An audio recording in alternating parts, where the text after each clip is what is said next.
Bon, pour les guitaristes, comme Manga a semblé vouloir un follow-up aux petites vidéos que j'avais faites sur les échauffements. Donc pour résumer, comme pour le piano et comme pour tout autre instrument, votre pratique doit être cadencée de la façon suivante. Échauffement, donc l'aspect physique calisthénique de l'instrument. Technique, c'est-à-dire tous les éléments qui vont vous permettre de produire de la musique, c'est-à-dire les gammes, les accords, leur renversement et les arpèges de ces accords. Ça, c'est les techniques. Ensuite, il y a des aspects techniques d'expressivité, style les tris, etc., sur lesquels on peut focuser à un moment, mais qui ne sont pas prépondérants dans la pratique journalière. Tertio, la musique, c'est-à-dire l'application de toutes ces techniques-là sur un morceau de musique, quel qu'il soit. Donc c'est un choix, ça peut être, si c'est le blues, ben, ça va être l'application de gammes pentatoniques par exemple, et d'arpèges de septième sur une grille de blues. Ok? Donc, pour résumer, en ce qui concerne l'échauffement, voilà pour moi les trois exercices fondamentaux en fait. Donc, ces exercices qui vont, comme au piano, qui vont aider au déliement des doigts. Donc, ça va être des tris entre le majeur et l'index, l'annulaire et le majeur, l'auriculaire et l'annulaire. Donc, ça va être quelque chose comme ça.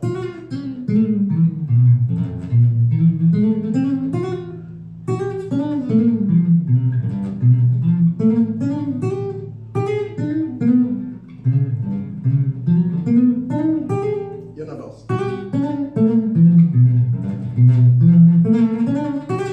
Majeur, annulaire. Annulaire, auriculaire.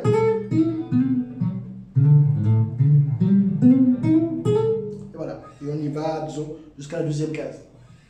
Ensuite, deuxième exercice qui conviendra de pratiquer, c'est des extensions.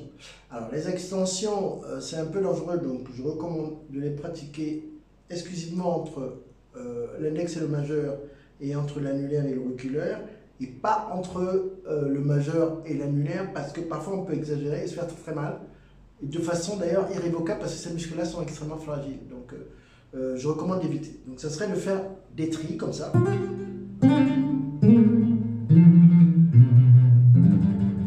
Et entre l'annulaire et l'auriculaire. Et on recommence. Pareil. Voilà. Ça, c'est l'échauffement. Ah oui, autre chose, vous pouvez aussi travailler le déliement en faisant ce que j'appelle l'araignée. C'est-à-dire...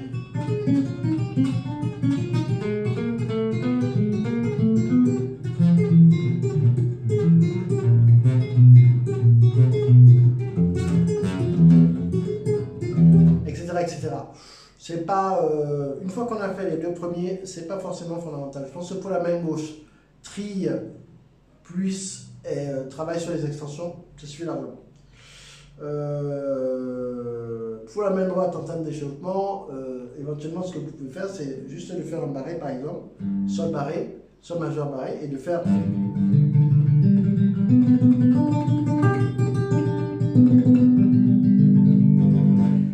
Si vous êtes au médiator, de faire la même chose.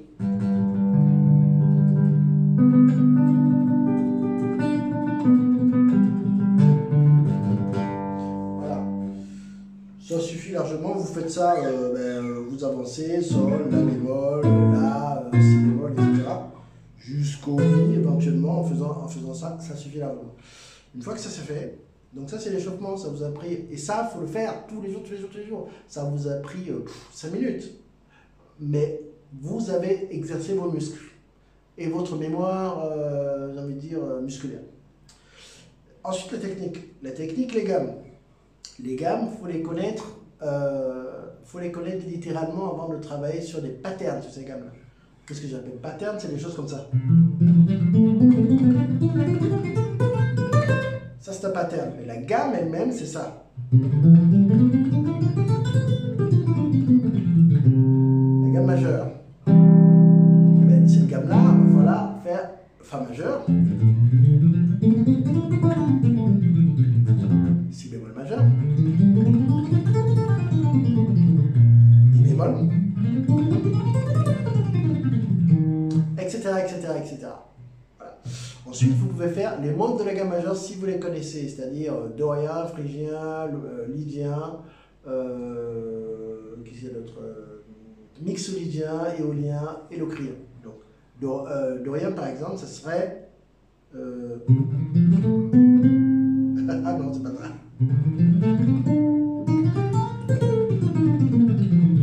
Voilà.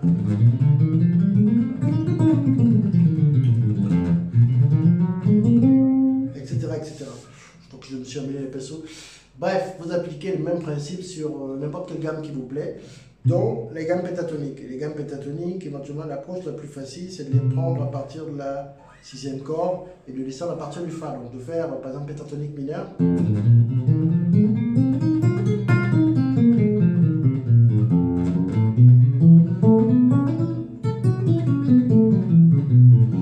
Jusque, disons, sur le Fa ici.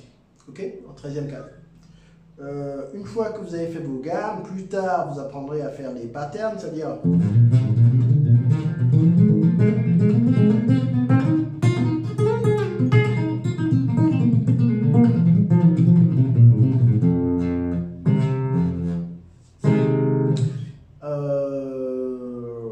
fois que vous avez fait vos gammes, là on va passer aux accords et leur renversement. Donc ça veut dire quoi? Sur les accords de base, c'est-à-dire majeur, mineur et septième, ça voudrait dire par exemple, si vous commencez sur le Do, ben, il va falloir être capable de faire donc le renversement Do, Mi, Sol, Do, Mi, Sol, Do, ensuite Mi, Sol, Do, ensuite le renversement Sol, Do, Mi, etc., etc.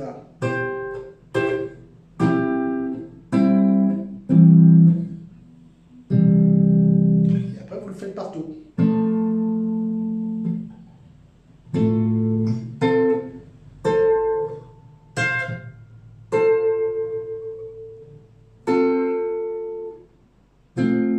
Etc., etc.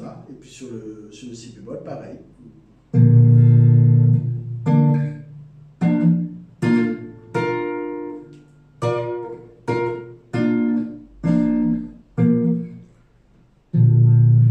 Etc. Et vous faites ça sur tous les accords, c'est-à-dire majeur, mineur et septième.